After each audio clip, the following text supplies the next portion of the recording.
મિત્રો, શું તમે પણ ખભા પર 3 સ્ટાર સાથે ખાકી વર્દીનું સપનું જોયું છે? જો હા, તો આ સપનું સાકાર કેવી રીતે કરવું? શું માત્ર પુસ્તકોના પાના ફેરવવાથી કે પછી શારીરિક તાકાતથી આ મુકામ મળી શકે? તો જવાબ છે ના. પોલીસ અધિકારી બનવું અર્થાત સમાજમાં માન, સન્માન અને પ્રતિષ્ઠા મેળવવી. જો કે ભારતમાં પોલીસ અધિકારી બનવું અત્યંત પડકારજનક છે.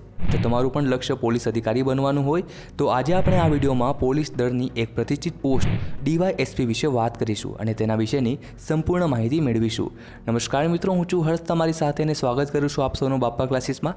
આ સાથે જો તમે આ ચેનલને ફર્સ્ટ ટાઈમ વિઝિટ કરો છો તો ચેનલ જરૂર સબસ્ક્રાઈબ કરો, જેથી આવી જ કારકિર્દીલક્ષી વધુ વિડીયોઝની અપડેટ તમને મળતી રહેશે. તો મિત્રો, સૌપ્રથમ જાણી લઈએ કે DYSP કોણ હોય છે. તો DYSPનું full form deputy superintendent of police અથવા ગુજરાતીમાં નાયબ પોલીસ અધિક્ષક હોય છે. DYSPની પોસ્ટ એ મિત્રો ભારતમાં સૌથી મહત્વપૂર્ણ અને અગ્રણી પોસ્ટમાંની એક છે, જેને DSP તરીકે પણ ઓળખવામાં આવે છે. આ રાજ્ય સ્તરના પોલીસ અધિકારીઓ છે જેઓ રાજ્યના કલ્યાણ માટે કામ કરતા હોવાથી અત્યંત મહત્વપૂર્ણ ગણવામાં આવે છે. DYSPને કાયદો અને વ્યવસ્થા જાળવવી અને ગુનાઓ અટકાવવા જેવા પડકારજનક કાર્યો સોંપવામાં આવે છે. આ સાથે જ DYSPનું મુખ્ય કાર્ય સ્થાનિક પોલીસ વિભાગનું સંચાલન કરવું તેમજ પોલીસ કર્મચારીઓના કાર્યોને સુનિશ્ચિત કરવાનું હોય છે.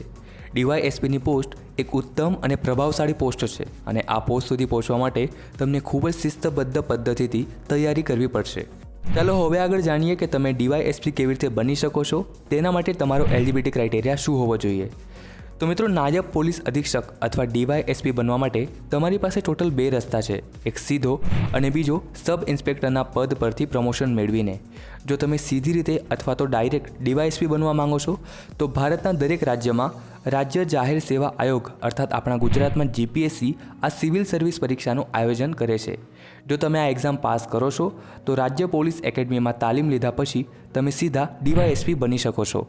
વાત કરીએ GPSC એક્ઝામ આપવા તમારી યોગ્યતાની, તો કોઈપણ વિષયમાં સ્નાતક વિદ્યાર્થી આ પરીક્ષા આપી શકે છે. અર્થાત તમારું કોઈપણ ફિલ્ડમાં ગ્રેજ્યુએશન પૂર્ણ કરેલ હોવું જોઈએ.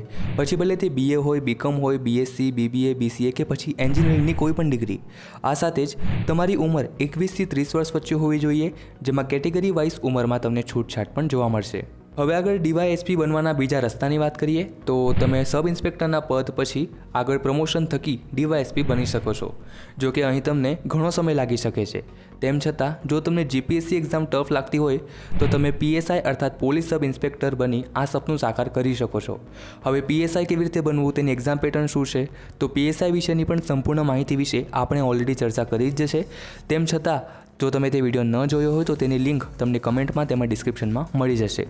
આગળ વાત કરીએ DYSP બનવા માટે GPSC એક્ઝામની. તો મિત્રો, આ એક્ઝામિનેશનના 3 સ્ટેજ હોય છે. ફર્સ્ટ છે પ્રિલિમિનરી એક્ઝામ, સેકન્ડ છે મેઇન્સ એક્ઝામ અને થર્ડ છે ઇન્ટરવ્યૂ રાઉન્ડ.